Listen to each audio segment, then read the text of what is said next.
The House of Horrors and the Family Heirloom. In a small town, on the edge of which stood an abandoned, decaying house, lived the Moreau's family. After the death of their great-grandmother, they inherited a strange relic, an antique mirror with a heavy black frame, carved with patterns that looked like intertwined serpents. At first glance, it was just an old mirror. But whoever stared into it too long did not see their reflection. Instead, they saw a distorted, darker version of themselves. The children began to complain that whispers came from the mirror at night. And the youngest daughter claimed she saw a woman in black reaching out from within the glass. One evening, the father decided to carry the mirror up to the attic. But the door slammed shut behind him.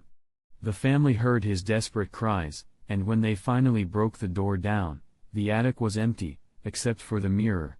The reflection of the room looked ordinary, but if one looked closely, the father could be seen inside, pounding on invisible walls and screaming silently. From that night on, the house began to change. Hallways grew longer, doors opened into unfamiliar rooms, and at night, footsteps echoed where no one should have been. It seemed the house itself had come alive, with the cursed mirror at its heart. Neighbors whispered that the Moreau's family vanished without a trace. The house remained, its dark windows like hollow eyes. And anyone who dared enter found the mirror in the attic. Inside its reflection, they saw not only the room, but the faces of those who had never returned. Part 2. Years passed after the Moreau's family disappeared.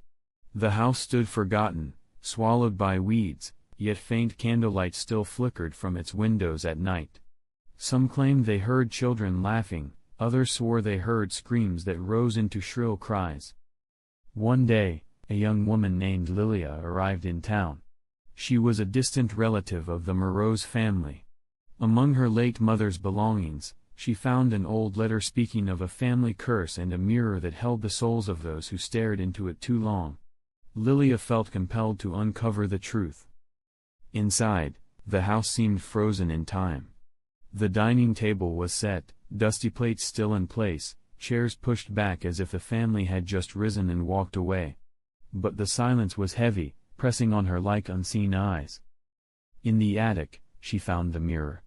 At first, it was empty, but as she drew closer, she saw them, the Moreau's family, pale and hollow-eyed, standing behind her in the reflection. In the center of the glass, dark hands reached outward. A chill pierced her bones.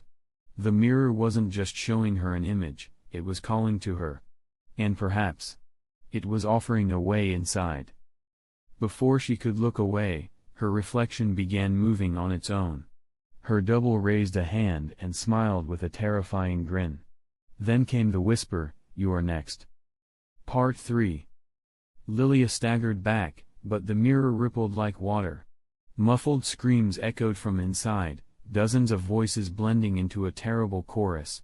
She ran to the attic door, but the handle was ice-cold and locked tight. The house had trapped her. She turned to the mirror again. Her reflection was no longer dressed like her.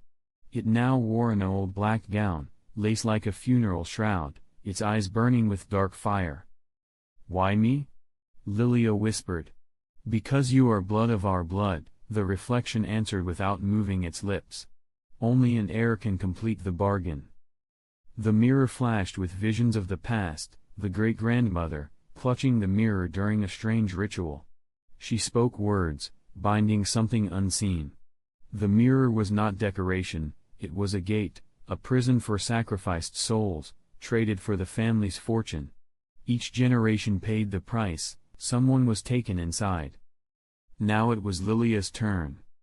The air grew heavy, as if she stood underwater.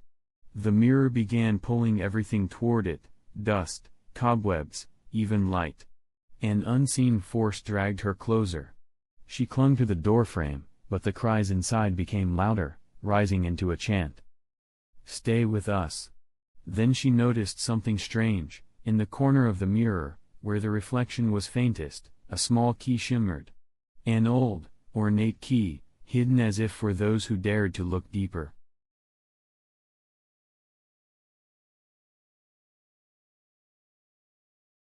Her heart pounded. It might be her only chance. But to reach it, she would have to touch the glass. She extended her hand. The surface gave way like liquid.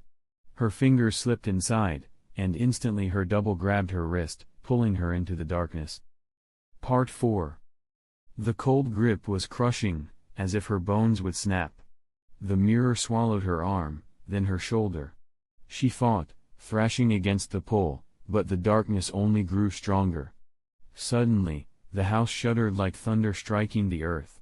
The attic door burst open, and Lilia remembered the strange Latin words from her mother's letter. She shouted them in desperation.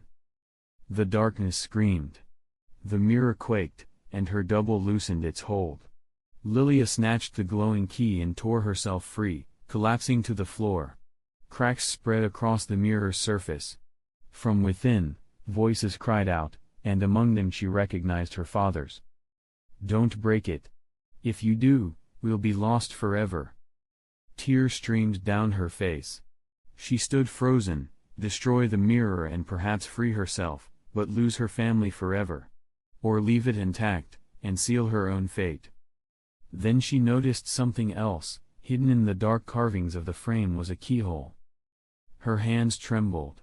If she turned the key, she might unlock the souls trapped inside. Or unleash something far worse. She slid the key in. A click echoed. The mirror glowed with crimson light. Cracks spread wider, and figures began to emerge. But the first to step through was not her family. It was the woman in black, draped in lace like a funeral veil.